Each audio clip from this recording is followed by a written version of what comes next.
16-vuotiaita. Lisää naisvoimaa eli Naisten valmiusliitto marssii tässä armeijaa käymättömällä Porissa. Ja tässä reserviläis- ja maanpuolustusjärjestöjen lippulinna, sen ovat muodostaneet Etelä-Savon alueella toimivat reserviläis- ja maanpuolustusjärjestöt. Osastoista viimeinen, ja alamme odotella sitten moottoroituja osia, ja nyt tuleekin jo Karjalan prikaati. Kyseessä on tosiaan mekanisoitu valmiusyhtymä ja siellä koulutetaan kaikkia 6 maavoimien aselajia. Eli kyseessä on hyvin monipuolinen joukko-osasto ja siellä tuotetaan nimenomaan tällaisia operatiivisia joukkoja, joita käytettäisiin painopistetaisteluissa. Ja nämä ovat näitä parhaiten varusteltuja ja koulutettuja joukkoja. Maavoimissa on lisäksi 2 muuta valmiusyhtymää, eli Kainuun prikaati ja Porin prikaati. Vekaranjärvellähän koulutetaan vuosittain noin 3600 varusmiestä ja prikaatissa työskentelee noin 600 palkattua henkilöstöä kuuluvaa ja näistä lähes 3. Rynnäkköpanssarivaunu. Niitä on tässä nyt, kun katson tarkkaan, niin ainakin 5 tässä paraatiosastossa.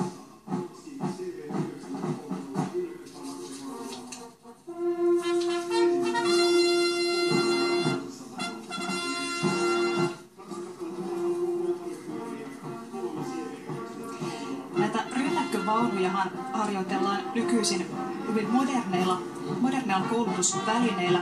Näihin on olemassa tämmöinen oma simulaattorikoulutuksensa.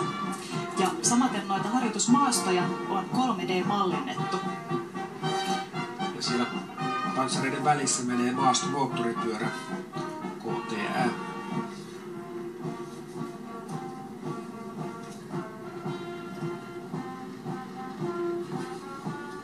Tämä sitten sen ehkä helpoten erottaa. Samaten tuo panssarointi on hieman kevyempi kuin taisteluvaunussa. Siinä miehistönkuljetusajoneuvoja tässä siltakalustojalla edistetään omien joukkojen liikettä ja jälleen Pasin miehistön kuljetusajoneuvoa menee tässä. Komea rivistö. Nuo pasithan käyttävät XA-tunnus. Paseja on monia eri tyyppejä ja niitä todellakin lähivuosina Suomessa kunnostetaan.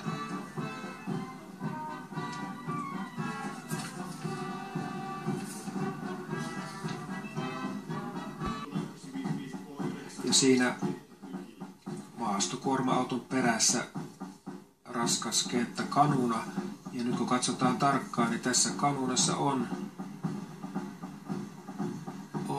oma moottorinsa, eli tämä on mallia K98.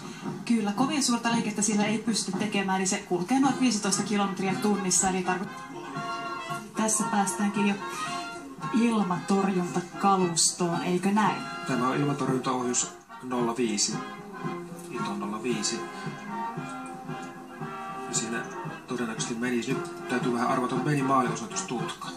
Tässä ollaankin jo tukevissa osissa, eli näin tätä rynnäkkövaunua voidaan kuljettaa lavetilla ja sairasauto tulee siellä aivan viimeisenä näistä tukevista.